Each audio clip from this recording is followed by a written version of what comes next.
शुभ सकाळ माझ्या मैत्रिणींनो, ओम साई फार्मरमध्ये तुमचं स्वागत आहे। तर कालच्या व्हिडिओमध्ये तुम्ही बघितलं आपण जुन्या गडावरती जेजुरीतील जुन्या गडावरती गेलो होतो आणि आपण आता जुन्या गडावरून नवीन गडावर खाली उतरत आहोत। कारण की आपण अगोदर जुन्या गडावर दर्शन घेतलं आणि नंतर आपण आता डोंगरातूनच खाली जात आहोत। आणि जुन्या गडावर जायला पायऱ्या होत्या, पण जुन्या गडावरून नवीन गडावर येण्यासाठी पायऱ्या वगैरे काहीच नाही, असं डोंगरातून येत होतो आम्ही। आमच्या तर पाय चप्पल पण नव्हते, आम्ही बिना चप्पलाचेच गेलो होतो।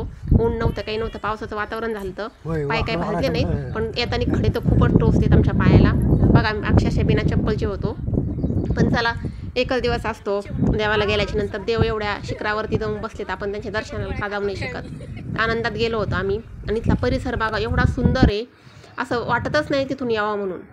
आणि नंतर आम्ही कसं बसं पायाला खडे टोचत नवीन गडावर पोहोचलो। तर नवीन गडावर सुद्धा एवढी गर्दी होती, खूप गर्दी होती, तिथं आमचं दर्शनसुद्धा झालेलं नाही। कारण की आम्ही तर दर्शनाला लागलो असतो बारीला, तर आमचा पुढचा प्रवास आम्हाला करता नसता आला, त्यामुळे आम्ही इथं बारीला लागलेलो नाही। आम्ही इथं मुख दर्शन घेतलं, मुख दर्शन पण नाही, मंदिराला फक्त घंटा घातला आणि दर्शन घेऊन निघालो। कारण की आम्हाला टाईम पण नव्हता एवढा आणि आमचं पुढचं नियोजन हुकत होतं मग, कारण की आम्हाला रिटर्न संध्याकाळी यायचं होतं। अशा प्रकारे बघा इथं काय जेजुरी दुमदुमलेली आहे, नवीन मंदिर आहे हे। जाऊ द्या, असं वाटलं आपण जुन्या गडावरती दर्शन घेतलं, तो खंडोबा हा खंडोबा एकच आहे, त्यामुळे आम्ही फक्त तिथं दर्शन घेऊन आमची समाधानी केली।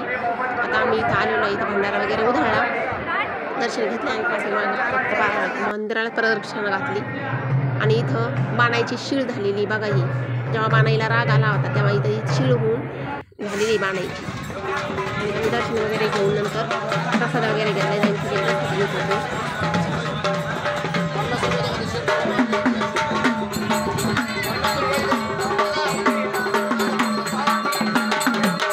इथं जेला जागरण करायचे होते, आपले कोटमा वगैरे होते, जागरण पण इथं करतात, इथं जागरण करत होते।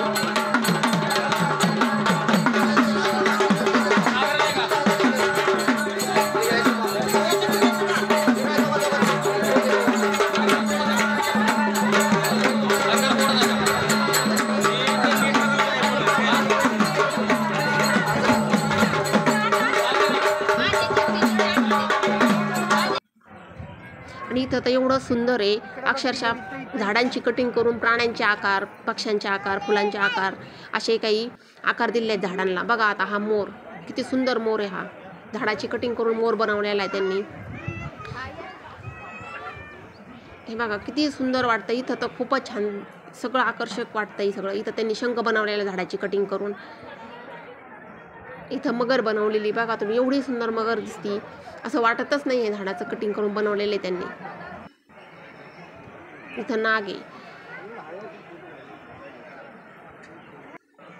इथं आमचे फोटोशूट केले, महादेवची पिंड आहे बघा, इथं खूप छान वाटायचं, आम्ही खूप फोटो काढले इथं। इथं ओम तर खूपच सुंदर आहे बघा तुम्ही, ओम सुद्धा एकदम छान आलेला हा दिवा आहे इथं, त्याच्या पाठीमागं गाई आणि वासरू खूपच छान दिसतंय।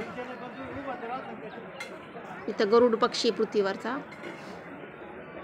हे बघा गरुड, सेम गरुड पक्षी दिला कटिंग केलेली त्यांनी झाडाची।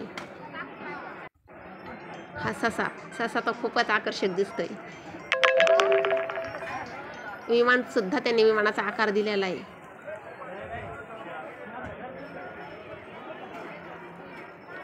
इथं मोर आहे, मोर मला वाटतं डबल आहे, पलीकडे पण मोर आहे आणि इथं पण हा मोर खूप सुंदर दिसतोय। इथं नाग आहे, नागाचा पण आकार दिलाय त्यांनी बघा, अगदी वेटाळी करून वरती फणा वगैरे काढून दिलेला आहे मस्तपैकी। खूप छान वातावरण होतं आणि आम्ही फोटोही खूप काढले तिथं। आणि इथं गेल्याच्या नंतर आम्हाला हा हत्ती दिसला, हत्ती सुद्धा खूप आकर्षक होता। आणि इथं वरती आहे शहाजी महाराजांची आणि शिवाजी महाराजांची गाळाभेट झालेली आहे। तिथं आमचं चाललं होतं फोटोशूट, प्रत्येक जण इथं फोटो काढण्याच्या घाईत होतं।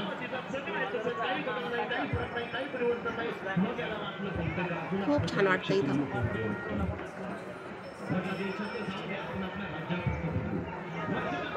आम्ही तर शिवाजी महाराजांचे तर खूप सारे फोटो काढलेत।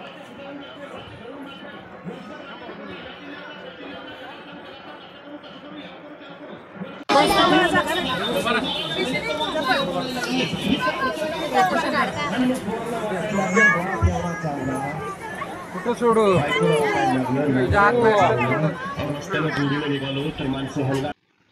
हे बघा आम्ही फोटो काढले तिथे मस्त. आणि इथं पोहोचलो आम्ही नंतर आळंदीमध्ये. तर की आम्हाला आळंदीत जाऊसपर्यंत 7 वाजले होते संध्याकाळचे.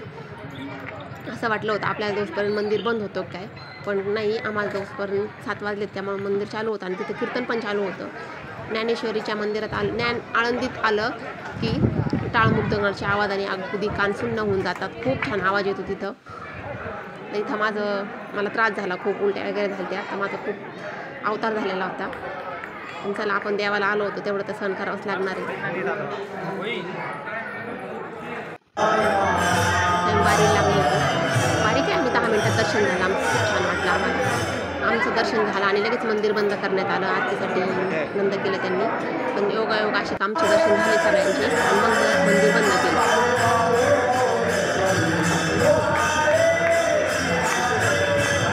टाळमुक्तकांचा आवाज खूपच छान.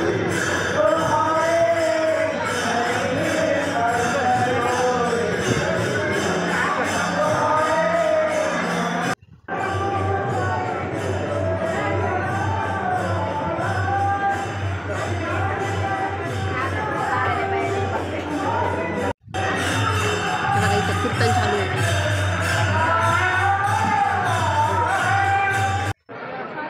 हे सुवर्णपिंपळ. सुवर्णपिंपळाचं म्हणतात ज्याच्या नशिबात असतं त्यालाच पान भेटतं. एवढं विशेष आहे. आम्ही एवढ्या पावसात गेलो, वारं होतो खूप, पण खाली एकही पान पडलेलं नव्हतं. ज्याच्या नशिबात असतं, ज्याची इच्छा पूर्ण व्हायची त्यालाच भेटतं असं म्हणतात. आणि शेवटी आमचा इथं महाप्रसादाचा योग आला. आम्ही महाप्रसाद घेतला आणि रिटर्नला निघालो. खूप छान प्रवास झालेला आहे आमचा. तुम्ही पण एकदा यावा असं मला वाटतंय. Bye bye.